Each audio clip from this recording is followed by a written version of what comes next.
տարօրինակ դիտավորությունների պատճառով, ովքեր Քոչարյանի, Վիտալի Բալասանյանի, Օգանովսկու և Արթուր Աղաբեկյանի շրջապատից են։ Մերոնց սպանությանը մասնակցել են դաշնակցականները, ովքեր եկել էին Մոսկվայից և խուճապ տարածել։ Այդ մասին պատմել է զոհվածի մայրը Շուշանիկ Գագրեյանը։ Ինչպես էին Ղարաբաղի հրամանատարները սպանում մեր զինվորներին, որպեսզի արդյունքում, ինչպես նրանք պլանավորել էին, Հայաստանում իշխանությունը տապալեն։ Մոտ 850 հայ զինվոր սպանվել է ղարաբաղցիների կողմից Միքայել Արզումանյանի հրամանով, ով հրաման է տվել հրետանային հարվածներ հասցնել հայերի դիրքերին։ Նախօրոք Արթուր Վանեցյանն ու Սերյան Օհանյանը իրենց ջոկատներով փախել էին Շուշիից։ Դա արվել է ռուսների խնդրանքով, խաղապահներ մտցնելու նպատակով։ Ահա թե ինչու Արթուր Հովհաննիսյանը շոկի մեջ էր, անհասկանալի էր, թե ինչու Շուշին ընկավ, բայց նա ոչինչ չէր կարող ասել։ Շուշիում բոլոր հայ տղաների զոհվել է Ղարաբաղյան հրամանատարների և ղեկավարության ձեռքի գործն է։ Հադրութի անկումից հետո Ղարաբաղցի հրամանատարները Հայաստանից մոտ 70 իրար անծանոթ զինվոր են հավաքում դիրքերից և գցում Հադրութ, ասելով իբր հայերը այնտեղ են, և նրանց մի քանի ժամվա ընթացքում գնդակահարում սարերում։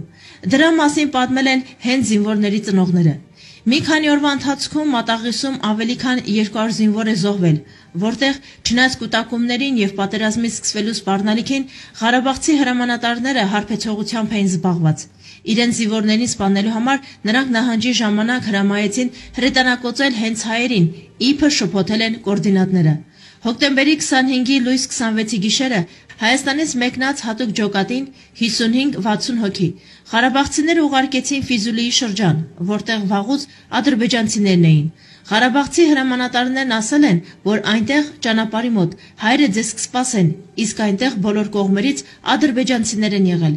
55 հոգուց փրկվել են մի քանիսը, և հենց նրանք են այդ մասին պատմել Նիկոլ Փաշինյանի հետ հանդիպման ժամանակ, որը տեղի ունեցել պատերազմից հետո։ Պատերազմի առաջին օրերին մեր դիրքերին հասցված զանգվածային հարվածից հետո մոտ 15 հայ զինվոր գրեթե մեկ օր սպասել են օգնության և մահացել արյան կորուստից, քանի որ մեքենաները օգնության չեն հասել։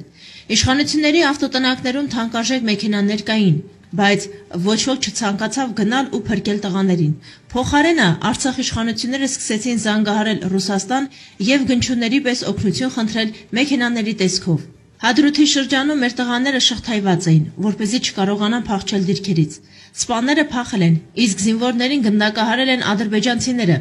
Այդպես են վարվել Հադրութի սպաները։ Ահա թե ինչու ամբողջ պատերազմի ընթացքում ոչ մի արցախցի սպա, պայմանագրային զինծառայող և զինվոր գերի չի ընկել, գերեվարել են միայն հայաստանցի զինվորները։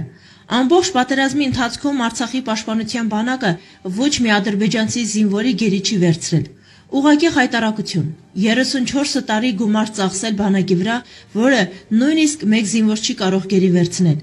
Ղարաբաղցի սպաների շուրջ 25 խումբ իրենց գյուղերը պաշտպանելու փոխարեն շտապել են զենք գողանալ և փորձել Հայաստան տեղափոխել։ Նրանց մի մասին բռնել են Սյունիքում և Գեղարքունիքում։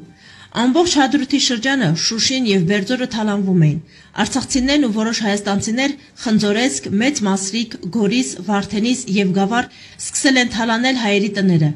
Արդյոք բոլորին տարօրինակ չի թվում, որ Արցախի բոլոր սկանդալային հրամանատարները ողջ են մնացել։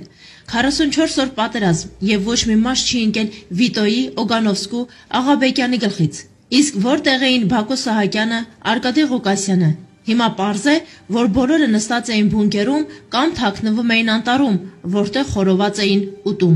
Պատերազմի բոլոր 44 օրերը Ստեփանակերտի քաղաքապետարանը օգնություն է ստացել Սփյուռքից և Հայաստանից։ Պարզվում է, որ ամբողջ քաղաքապետարանը նույնիսկ մեկ հաշվետվություն չունի, թե ինչ է ստացել և ում է տվել։ Շատերը հարյուրական կիլոգրամ օգնություն են ստացել, քաղաքապետարանի աշխատակիցների ընկերները,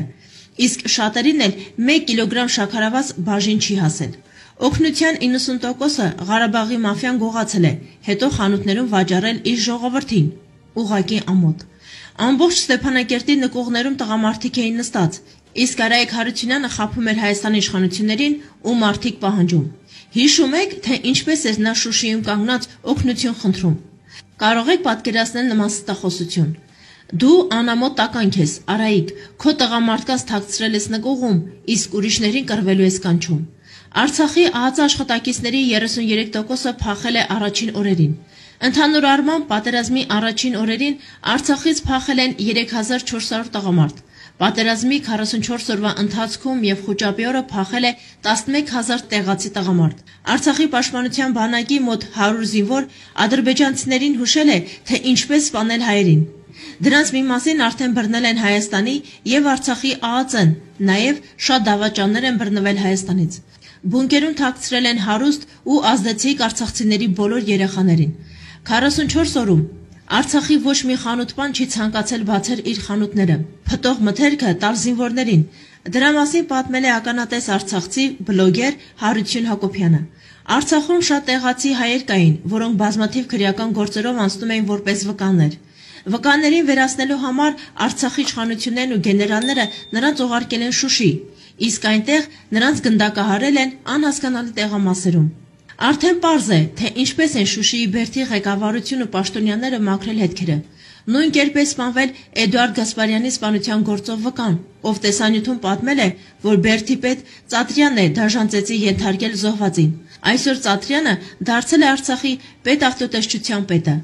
Արդեն պարզ է, թե ինչով են զբաղվել պատերազմի ժամանակ եւ ինչպես է մաքրել հետքերը։ Ծատրյանի եղբայրը նշանակվել է Արցախի ԱԱԾ հատուկ նշանակության ջոկատի ղեկավար, թեև ոչ մի կրթություն նա չունի։ Առաջին օրերին Քոչարյանը, Բակո Սահակյանը եւ մյուս մաֆիոզները խորհրդակցություն էին անցկացնում, որտեղ հանձնարարականներ էին տալիս, թե ինչպես ոչնչացնել հայ զինվորներին եւ օգնել ռուսներին խաղապահներ մտցնել Արցախ։ Հադրութում զինվորներին տալիս էին այնպիսի ականներ, որոնց օգտագործելու ձևին նրանք չէին տիրապետում եւ հատուկ նրանց չէին բացատրում, որի սխալ օգտագործման արդյունքում հենց զինվորներն էին զոհվում։ Ղարաբաղցի հրամանատարները զինվորներին հատուկ ուղարկում էին խրամատ փորել այնպիսի վայրերում, որտեղ անօդաչու սարքերը հեշտությամբ հայտնաբերում եւ պայթեցնում էին, որի արդյունքում եւս բազմաթիվ զոհեր են ունեցել։ Ջաբրայելի, Ֆիզուլիի, Իշխանաձորի զորամասերից նահանջի հրաման տալուց հետո հրամանատարները չէին պայթեցնում զորամասերն ու զենքի պահեսները, որի հետևանքով մեծաքանակ զինատեսակ հայտնվեց ադրբեջանական զինվորականների մոտ։ Պատերազմի օրերին նրանք տեսանյութեր տարածեցին, թե ինչպես են հայերը թողել զենքերով եւ տեխնիկայով հագեցած զորամասերը եւ հեռացել։ Ինչ է սա, եթե ոչ դիտավորություն։ Արցախի ԱԱԾ-ն չի ձերբակալել այն ադրբեջանցիներին, ովքեր կեղծ հայկական անձնագրերով տեղաշարժվում էին Արցախում։ Սա վկայում է մի բանի մասին, որ ինչ-որ մեկը Արցախի ԱԱԾ-ում դավաճան էր եւ հատուկ այս հարցով զբաղվող չկար։ Հիշեցնեմ, որ հայկական անձնագրերով ադրբեջանցիներ էին աշխատում Շուշիի հյուրանոցում եւ հանգիստ ապրում, սակայն Արցախի ԱԱԾ-ն նրանց չէր բռնում, ձևացնելով, որ նրանք գոյություն չունեն։ Եթե նույնիսկ սա պրոֆեսիոնալիզմի բացակայություն է, միևնույն է, կրկին հանցագործություն է։ Շուշիից անհետացել են արժեքավոր շատ նկարներ։ Արայիկի մամուլոխոսնակը հայտարարեց, որ նկարները ադրբեջանցիների ձեռքերում են։ Իսկ ինչու է ինձ թվում, որ Արցախի խորամանկ պաշտոնյաներն են գողացել Սարյանի նկարները, որպեսզի հետագայում թանկ վաճառեն։ Տղերք, ես ձեզ շատ լավ եմ ճանաչում։ Իրեն շատ տարօրինակ էր պահում Պարքև Սրբազանը, ով ամբողջ 44 օրը ոչ թե առաջնագծի մասին էր մտածում, այլ զբաղված էր ունեցվածքի տարհանման գործերով դեպի Հայաստան։ Երևի նախապես գիտեր, թե ինչ է լինելու եւ իր թանկարժեք իրերներ փրկում։ Ահա այսպես էր աշխատում Արցախի 5-րդ շարասյունը։ Ռոման Բաղդասարյան։